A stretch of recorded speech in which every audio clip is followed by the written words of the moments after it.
Hey everybody, back in October, I had a chance to sit down with Chris Landon, the director of the movie Happy Death Day, and Jason Blum, the producer of that movie and so many others like the Insidious series, Get Out, Split, and so many more.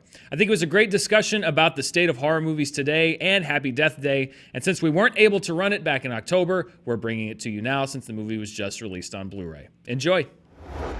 Chris Landon, Jason Blum, welcome, first of all, to Screen Junkies. Thank you so much for coming by. Thank you for having us. So, Chris, I wanted to talk to you first because, it seems like horror movies are kind of entering, it seems like a new renaissance, and people are kind of pushing the boundaries of what the genre can do, what the genre can say, what the genre can be, and to bring this idea of repetition, we've seen action and comedy, but to bring it to the horror genre, what kind of led you to say, like, this is the kind of story that I want to tell and kind of play around with the conventions of horror? I mean, when I read the script, I had that immediate sort of knee-jerk reaction of how has this not been done before? And I'm a huge fan of Groundhog Day, but the idea of being able to build a mystery inside of a time loop, a murder mystery, was such a cool concept to me. And the fun of it too is being able to really manipulate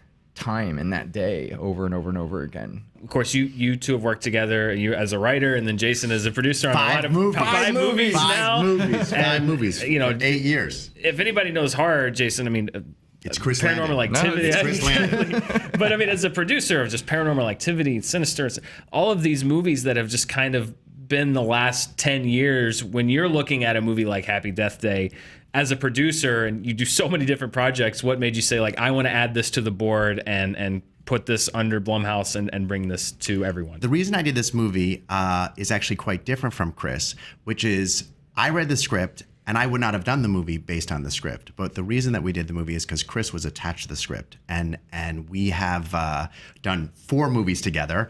And I really, really believe in him and his vision. And I also have been dying to work with him on a bunch of different things. And finally, he found something and brought it to us.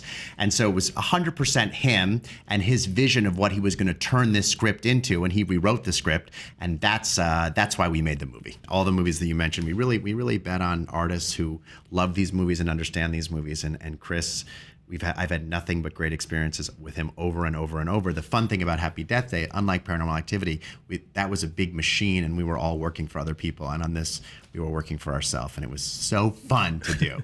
So it was Chris that made us do it. And it's like being able to work with Jason is amazing because Jason he trusts his filmmakers, and that's a rare thing in this business. And so he really allowed me the freedom to make the movie that I really wanted to make. And that's a really, like I said, it's incredibly rare and a special thing. So. And it was fun for us because working on Paranormal Activity, I would watch Chris pitch ideas. And when you're working on a movie by committee, usually the first idea never wins, even though it's a great idea. And he would pitch ideas like, we got to do that. But it's a committee and we couldn't, and we wouldn't wind up doing it. So it was so fun to have Chris's ideas like, okay, we could go do that now. That sounds funny, but it was a real joy of making Happy Death Day. When you see a movie like this where you revisit events and and it changes every time, as a writer, but particularly as a director, just the way that movie making works is you have the camera set up and you shoot everything you need from that angle while you have it set up there, right. Which for a movie usually just means you shoot the scene and then you go on to the next scene. Right. With this movie, essentially, as a director and then with your actors, you're kind of shooting the entire movie all the way through, and then you have to go reset and then shoot all the and I can't imagine as a director, first of all, how do you not get bored, and then also as an keeping the actors, like, they have to know this is this point in the story, this is this point in the story, and adjust. Well, he's got to tell them, so exactly. The director has to keep it in their head. It was. I mean, I had a great advantage of really having the script written in your head, really written in my head. But this was it's a really challenging movie because. Yes, you are sort of in the same scene over and over and over again. And, the easiest way to do that, and when I say easy, I mean the sort of technically easy way to do that is to block shoot the movie, which is, you shoot that one angle and then you run through all the different days. And then you move the camera and you keep doing it. The problem with doing it that way is that that's incredibly unfair to your actors because they have to constantly keep jumping to a different emotional places. And Tree, who's played by the amazing Jessica Roth, she's one of the most talented people I've ever worked with, but like it's incredibly unfair for a director to say, okay, now you're going to be hysterical, now you're going to be happy, now you're going to be. So it took longer, but I tried not to do that to them. And so we would shoot the scenes individually and then reset and start over and do the next day as much as I could. There were certain situations and circumstances where you had to block shoot it just because we didn't have the time. But the cool thing about it is that, and yes, it can feel tedious, but part of the joy of making a movie like this too is that you get to live in the minutia. You get to live in these tiny little moments and find subtle ways to adjust them and shift them so that it's never exactly the same thing. And so when people go and see this movie, hopefully they'll see it more than once, because every time you watch it, you're going to discover something new and something different. And that was part of the fun for all of us, is sort of like, how can we tweak each day just a little bit? Not just visually, I mean like content-wise. When you're looking at working with Jason on this, and I crunch the number. That's what if you watch the ScreenJunkies, you know that's what I do. I crunch the numbers. But Jason, I crunch the numbers on stuff that you're credited with as a producer. Oh boy, oh boy, a lot of crunching. A lot of number That's what crunching. I do too for a living. If you look crunch at the numbers. I love crunching the numbers. Me too. If you look at it just domestically, over $1 billion gross. But the thing that I thought was really interesting is I think it's 2, but go it's on. 2. Well, that's true. It's Okay. worldwide, Who's it's over counting? 2. Okay, go on, definitely. go on. But your budget, average budget, is about $6.5 million. No, a little bit. Well, that's with Tooth Fairy added in, which you can't include Tooth Fairy. If you throw Tooth Fairy out, it's lower. If you throw Tooth Fairy out, it's lower. 4 to 5. But your average gross, $50 million plus. So you're making 10 and oftentimes more your budget. And the thing that I think is a little bit unusual is a lot of times you see the first movie, particularly in the horror franchise, has a low budget. Yeah. But then as it goes, it gets bigger and it gets bigger and it gets bigger and it gets bigger. And it seems like your philosophy on these movies is, hey, we don't need it, and the movie's going to have the budget that it needs to have, and particularly with a series like Paranormal Activity, you're still doing them for $10 million, and they're making so much more money. Just as a producer, are you just saying like, I don't need 5 times the budget because I can do it? My philosophy was foolproof until it, and that's just really thrown it completely out of whack. So I'm speechless. No, even despite the performance of it, and it is the box office performance of it is the scope of it is much bigger. I believe generally scary movies benefit from low budgets, and I think that it makes the creative people, although it's annoying and harder, think of solutions that you don't throw money at, and those solutions for scary movies are generally, I think, better. Now there are exceptions to the rule. Obviously, this past weekend we just saw one, or the weekend before. But generally, I really do fundamentally believe that scary movies are better with less money, not more.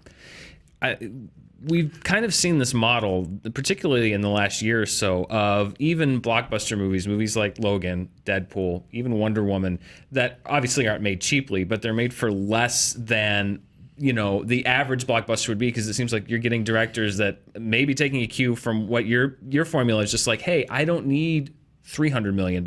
I can do this for $80 million and it can still do well. Do you think that kind of philosophy creatively can help, of just like having people that say... I think it's very market data based. The larger your budget, the more audience you have to appeal to and the less risks you can take. If I'm running a studio, I'm spending $300 million on a movie, I'm not taking any chances. So by definition, that story is going to feel slightly watered down or slightly generic. And the movies that you mentioned, Deadpool, Logan, are very edgy movies. And the way, as someone who runs a studio, as the way you're comfortable doing that is you say, look, I'll take a chance on Deadpool, on an edgier movie, but we can't make it for the normal 200. We got to make it for 80. And so those, it's not a coincidence that happens. It doesn't work. I think it works great with scary movies. I don't think you can apply what I'm saying across the board generally as a rule forever. Star Wars, Marvel movies, sure, Pixar movies are very expensive and they're fantastic. Right. But I think there is a point that if you lower the budget, you can appeal to a smaller audience, which allows you to take risks in the storytelling.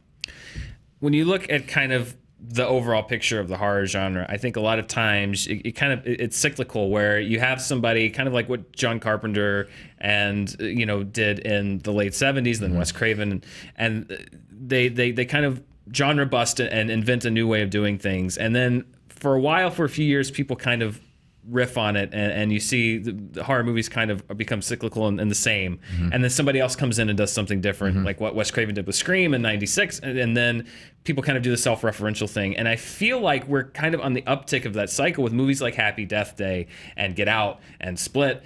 When you look at the overall picture of the genre today, what do you see? For me, getting to make this movie, it was about trying to revisit the slasher genre, but in a way that I haven't seen yet. And we talked a lot about Wes Craven. I spoke a lot about Wes Craven and a lot about John Hughes when I was making this movie. But I kind of feel like I agree in terms of horror being cyclical. I think that horror right now is having such a profound moment, and it's so right because we're living in uncertain and scary times. And I think that people need a place to put their fear. And so I think that's why horror movies are having such a big moment now, because I think people are afraid, and I think people are sort of looking at the world around them, and it's a very scary place. And so I feel that there tends to be a connection there. What's cool about what's happening now is that because there are producers like Blum who are risk takers and who are willing to sort of look at things differently. I mean, Get Out was such an amazing movie, and it couldn't have come at a better time. Like, it was the perfect timing for that movie, and that's kind of the magic of Blumhouse, is that they aren't afraid to take risks. They're not just looking at a cash grab horror movie. They're looking at how can our movie sort of reflect what's happening in society right now, and so there's a certain elevated approach to everything that they do, and I think we're seeing a lot of that happen now in horror, which is really cool. Jason, when you're looking at perspective projects, and it's not just horror movies. I mean, things like Whiplash, stuff, the other things that you produce outside of the genre, but you're producing. I think I looked up, it's like something like 25 plus things right now. Don't believe it. Don't believe it. Fair enough. But when you're looking at perspective things, is there one particular thing you look for that says, like, I want to put my time and energy and investment into this particular thing? Because I'm sure everybody in town is pitching you stuff to do, or say, I have an idea, or I want to do this, or bringing you a script. What is it that says this is what I want to do? Well, it's hard to answer that beyond what I like, but to try and do a little bit better than that, it's when I read something and it either it's the person, as was the case with Happy Death Day, totally, or I read something and it feels like I haven't seen it before. And the fun of doing low budget stuff is when you do big budget, you have to have comps. In order to greenlight a studio movie, you have to have 3 movies that came in the last 5 years that feel similar. We have the opposite greenlight process. For us to greenlight a movie, everyone in the room has to say, God, I don't know, this doesn't remind me of any movie. Like, the last movie I saw like this was from 1977. Then we're like, let's do it. Right. Which is again one of the benefits of doing low budget movies. Looking at Happy Death Day, obviously one of the conventions of the horror genre is the sequel. Is this a movie where you're like, oh yeah, Merry Deathmas, or is there something in the back of your head that, like, if this does big, you're like, oh, I have an idea for where I might want to go? Or is this one of those where you're saying, hope he's got 10 ideas. Happy Death Day 10. I hope. Exactly. I think it's a big mistake to not to interrupt, but I think it's a big mistake. I think, again, low budget, big budget. When you make a $200 million movie, you have to think about the sequel. You make a $5 million movie, it's really hard to have an average budget of $5 million and having gross 50. One of the ways that we do that is not do that Hollywood thinking. If I have to say, you only have 5 cents to make this movie, plus you got to wrap up the story and such that you have to leave room for a sequel, it's too hard. I always say, make a great movie. And the best example is if Chris can write 4 movies behind Paranormal Activity where everyone dies, there should never be a sequel to the first Paranormal Activity. It's found footage. Whether they find more footage, the idea that there would be a sequel to it is absurd. He wrote 3, and I've always used that in my career of saying, hey, make a great original movie. If it hits and we all want to make a sequel, make a sequel. But don't tie your hands around that piece of don't constrict yourself with that kind of storytelling as well. With the Paranormal Activity franchise, as you were pitching ideas and stuff, you know, obviously when the first one came out, which was obviously a phenomenon, as you're helping to map the road ahead, also, as happens, a lot of other movies are coming out like, oh, okay, found footage, we're going to do that too. And so there's a kind of a flood of found footage movies. Did you ever find yourself kind of peeking over to make sure, like, I don't want to do what they did, or you're like, you know what, I'm confident in my vision, I know what I want to do? No, you know what was great about the paranormal franchise, and look, we had huge fans and we had huge haters, and they were incredibly difficult movies to make, because you're always having to justify that camera, and sort of ground the movies and make them feel real. But with each movie that we made, we always challenged ourselves with trying to do something a little bit different. And so with the second movie, you know, the challenge was, okay, we're going to use security cameras and we're going to sort of kind of expand the mythology and try and figure out sort of what's behind the first movie. You know, the third movie was awesome because we went back in time and we got to make a movie set in the 80s. That was all VHS. And so, and was essentially a prequel. So we always tried to do something new and different and tell the story in a different way with each movie. And it was incredibly hard, but it was also a lot of fun. And again, because the budget was lower, we had the flexibility and the freedom to really go for some pretty random stuff, that I think ultimately really worked. So you kind of, the philosophy is that the lower budget isn't so much a restriction as it gives you license to do. He's right. I think that, I mean, look, every filmmaker, if I could have had a $50 million budget on Happy, I would have been thrilled. Like, no filmmaker wants like a tiny budget. We want more time, because it's always about time. Right. You know, it's not necessarily about effects or other crap. It's really like, I just want more time to shoot it. But it absolutely forces you into a more creative place, because you really do have to be nimble and you have to look at things in a different way, and you do make really cool discoveries. I mean, there's a moment in Happy Death Day, and I don't want to like spoil anything, but like we ran out of time. We ran out of time, and my DP and I had to figure out how to shoot this one moment as a oneer. And we didn't do that because we wanted to. We did it because we had to. And when I was in the editing room and I was watching that, it was so much better that way than if we had been able to cover the scene the way that I had planned. And so that limitation, that financial limitation, ended up being this really sort of awesome creative breakthrough. Jason Blum, Chris Landon, thank you guys so much for coming in. Congratulations on the movie.